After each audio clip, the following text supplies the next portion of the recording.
Ilara Blackwood drifted through the clamorous corridors of Crestwood Academy like a phantom, her delicate build almost unseen in the throng of teenagers surging between periods. Barely reaching 5'2", with dark, wavy hair that constantly veiled her face, she'd mastered the skill of vanishing. Baggy sweaters and faded leggings obscured her slender form, and her tendency to gaze at the floor made her seem even smaller than she was. Unbeknownst to her peers, those loose clothes concealed muscles developed from years of intense training. Ilara's mother, Captain Vivian Blackwood, had been stationed abroad for most of Ilara's life.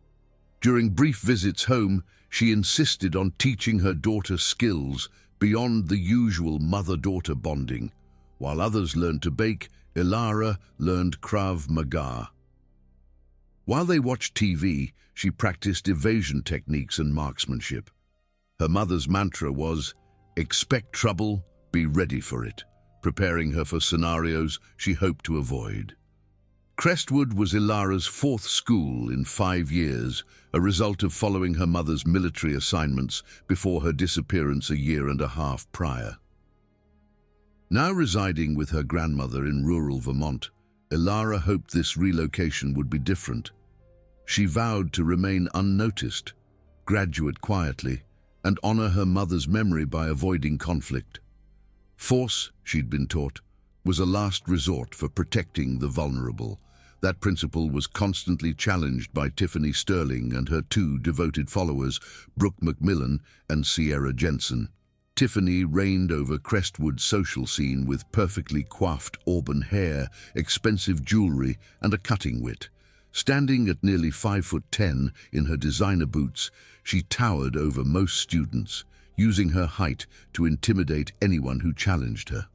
Brooke and Sierra acted as her entourage, quick to laugh at her mean jokes and partake in her schemes. Ilara first drew their attention during her 3rd week when she inadvertently brushed against Tiffany near the auditorium.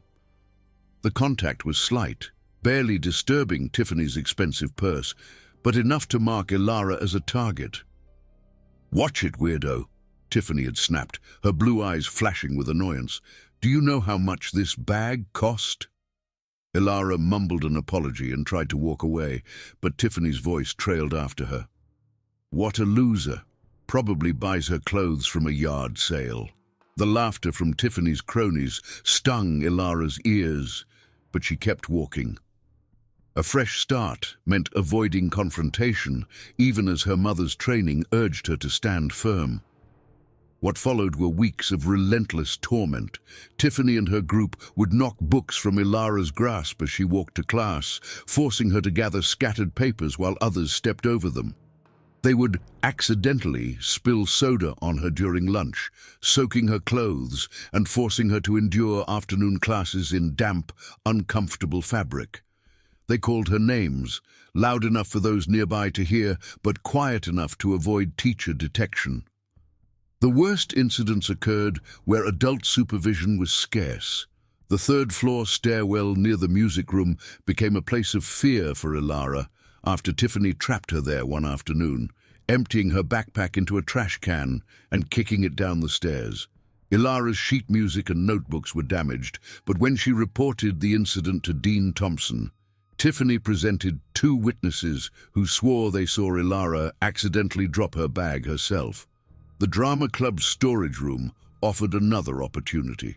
Tiffany would wait until Ilara was searching for props, then accidentally lock the door, trapping her inside for extended periods.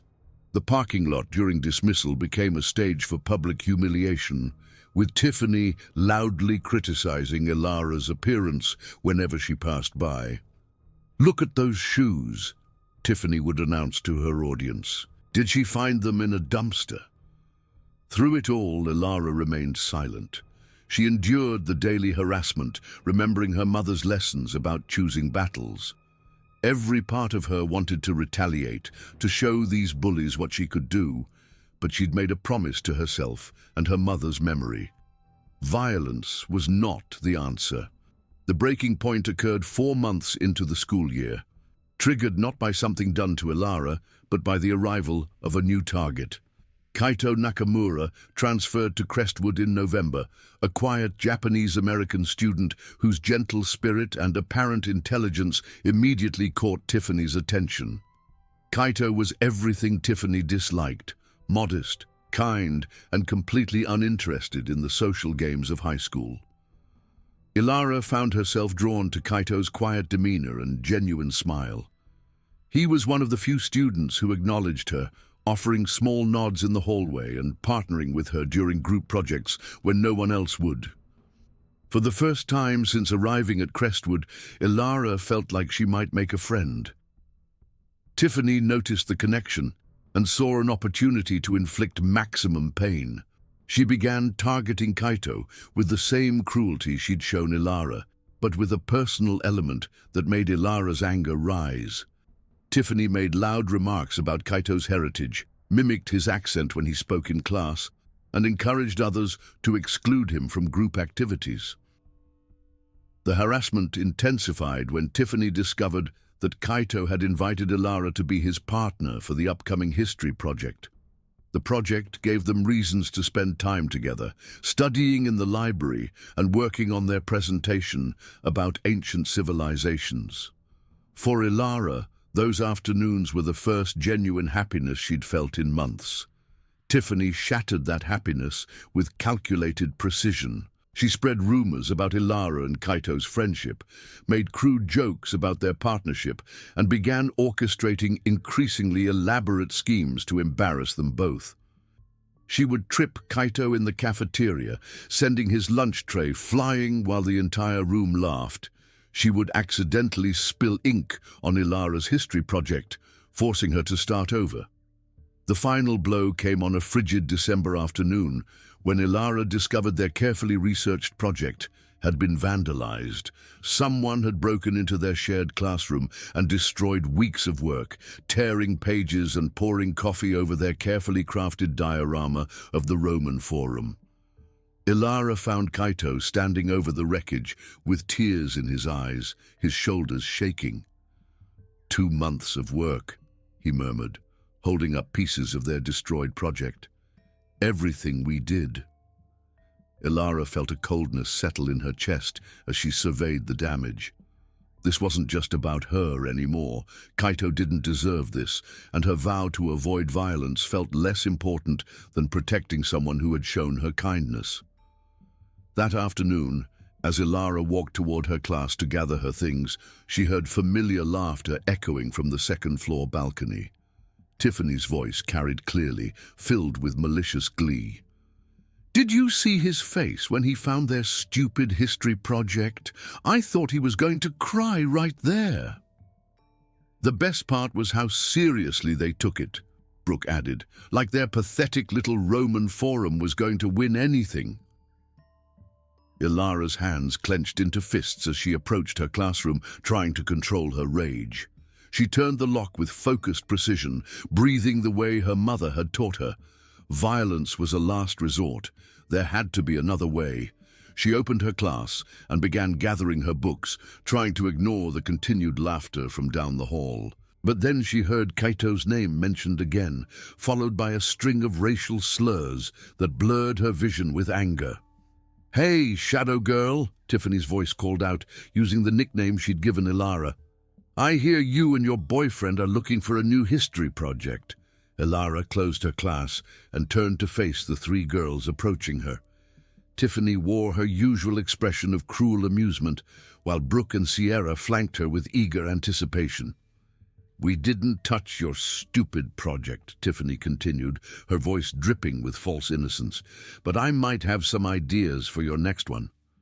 Maybe something about immigration and why some people just don't belong here." The balcony was empty except for the 4 of them, most students having already left. Ilara realized this was no accidental encounter. Tiffany had planned this, waiting until they were alone. "I don't want any trouble," Ilara said quietly, her voice steady despite the adrenaline surging. "Of course you don't," Tiffany laughed. "You never want trouble. That's what makes you so easy to push around." She stepped closer, using her height to loom over Ilara. But here's the thing, Shadow Girl. I'm getting bored with the same old game. I need something more exciting. Before Ilara could react, Tiffany nodded to her followers. Brooke and Sierra moved with practiced ease, grabbing Ilara's arms and forcing her backward toward the lockers lining the hall. Ilara's combat training kicked in, calculating angles, but she remained passive. This was just intimidation. "Hold her," Tiffany commanded, as Skylar quickly spun the combination on a storage unit. The metal door swung open, revealing the small space. Ilara's eyes widened as she realized their intention, and for the first time since the harassment began, fear crept into her voice. "Don't," she said, struggling. "Please don't." "What's wrong, Shadow Girl?" Tiffany taunted. "Afraid of tight spaces? Don't worry, it'll only be for a few hours, maybe until morning if no one hears you." They forced Ilara toward the open storage unit, and she realized her promise to avoid violence had become impossible to keep. These weren't just bullies. They were predators, escalating beyond anything she could passively endure. "Last chance," she said quietly, her voice taking on a tone familiar to anyone who had served under Captain Blackwood. "Let me go, and we can pretend this never happened." Tiffany laughed. "Or what? You'll tell a teacher. We'll just say we found you stuck in there. Poor little Shadow Girl, always tripping over herself." They shoved Ilara forward, and she made her decision. Her mother's training took over, muscle memory overriding conscious thought. She went limp, causing Brooke and Sierra to loosen their grip, then exploded into motion. Her right knee shot up into Brooke's stomach, doubling her over with a gasp. Simultaneously, Ilara's left hand grabbed Sierra's arm and twisted, sending her crashing into the lockers with a clang. Tiffany barely registered what was happening before Ilara spun to face her, balanced in a combat stance. "What the hell?" Tiffany stammered, backing away. "You want to know what I can do?" Ilara asked, her voice calm despite the adrenaline. "My mother was Special Forces. She spent years in war zones before teaching me how to survive." She advanced on Tiffany, who backed away until she hit the wall. "I've been trained to disarm opponents twice my size, to fight in any situation, and to neutralize threats," Ilara continued. "I know ways to disable someone without weapons, and I can knock someone your size out in seconds." Tiffany's eyes were wide with shock and fear.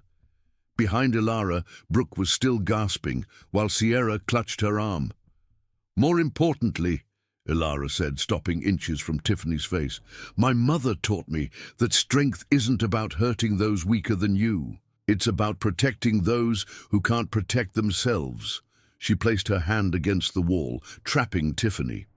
"Kaito never did anything to you except exist. He's kind, intelligent, and everything you aren't. You've been tormenting him because you're too insecure to handle the fact that someone might see through you." I wasn't," Tiffany started, but Ilara cut her off. "Yes, you were. You've been destroying his confidence, sabotaging his work, and trying to isolate him. You've been doing the same to me, and I let it slide because I thought it wasn't worth it." Ilara's voice dropped. "But you crossed a line today. You destroyed Kaito's project, and then you tried to lock me in there." She leaned closer, and Tiffany pressed herself against the wall. "Here's what's going to happen," Ilara continued. "You're going to apologize to Kaito for destroying our project. You're going to leave us alone. And if I ever see you bullying anyone else, we'll have another conversation." "You can't threaten me," Tiffany whispered. "I'm not threatening you," Ilara replied. "I'm educating you.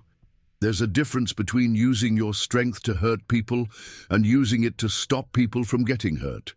My mother died protecting others, and I won't dishonor her memory by letting bullies like you make others miserable." She stepped back. "You have a choice.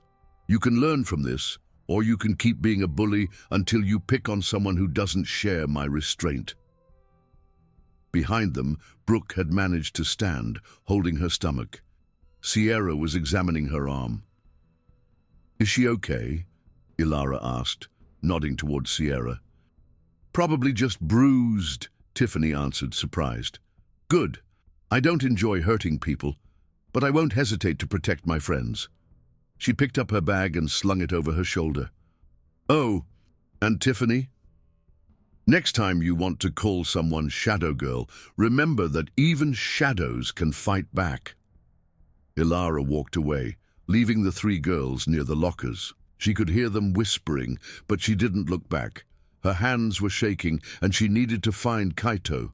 She found him in the library, sitting alone with his headphones on, staring at a blank page. He looked up, and she could see the hurt on his face. "Hey," she said softly, sitting next to him. "How you doing?" He shrugged. "I keep thinking about the project. 2 months of research. Gone."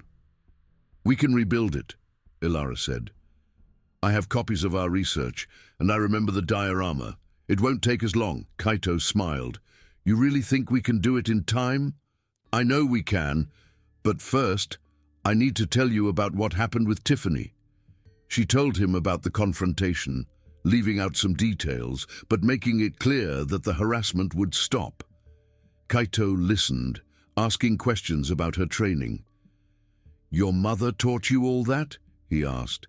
"She wanted me to be able to protect myself. I never thought I'd need it in high school." "I'm glad you did," Kaito said. "I was thinking about transferring. This was becoming too much. You shouldn't have to leave because of them. Nobody should." Over the following days, word spread. Some said Ilara defeated 10 opponents. Others claimed she used weapons. But the truth remained. Quiet Ilara Blackwood stood up to Tiffany Sterling and won. The change was immediate. Tiffany and her followers avoided Ilara. Other students thanked her for standing up to bullies. Kaito blossomed, his confidence returning. He and Ilara rebuilt their project with help from others. Their presentation won first place, but more importantly, it marked the beginning of friendships. The most surprising change came from Tiffany. 2 weeks after their confrontation, she approached Ilara after class, alone. "Can I talk to you?" she asked. Ilara nodded and waited. "I wanted to apologize," Tiffany said. "Not just for the storage unit, but for everything. The way I treated you and Kaito, it was wrong." "What changed your mind?" Ilara asked. Tiffany was quiet. "You could have hurt me. I could see it. You knew how to make me pay, but you didn't." She looked up. "My older sister bullied me. I know what it feels like. I swore I'd never be like her, but I ended up being the same." "You can choose to be different," Ilara said. "It's not too late." "I don't know if people will let me change. I've been a bitch to so many people." "People are more forgiving, especially if you're trying to make amends. But you have to mean it." Tiffany nodded. "I know. I've been thinking about what you said about your mother, about protecting people. I want to try." Over the months, Tiffany proved true. She began speaking up when she witnessed bullying. She apologized to everyone she had tormented, accepting their anger. The transformation wasn't perfect. Old habits died hard, but she caught herself and tried to correct course. Ilara watched, remembering her mother's lessons about second chances. She didn't forget the harassment, but she focused on the possibility that people could change. As spring drew to a close, Ilara reflected. She had learned that her mother's training extended beyond techniques. It had taught her about choosing battles, showing restraint, and understanding that true strength came from protecting others. The shy girl no longer existed. In her place stood someone who commanded respect, not through fear, but through confidence. Kaito had become not just a friend, their shared experience creating a bond that went beyond high school relationships. Together, they had started a program to help students resolve conflicts. On the last day, Ilara found a note. It was from a girl she barely knew, thanking her for creating a safe environment. "You probably don't remember me," the note read, "but Tiffany and her friends used to make fun of my clothes. After what happened with you, they stopped. More importantly, other kids started standing up for me. You changed everything for a lot of us."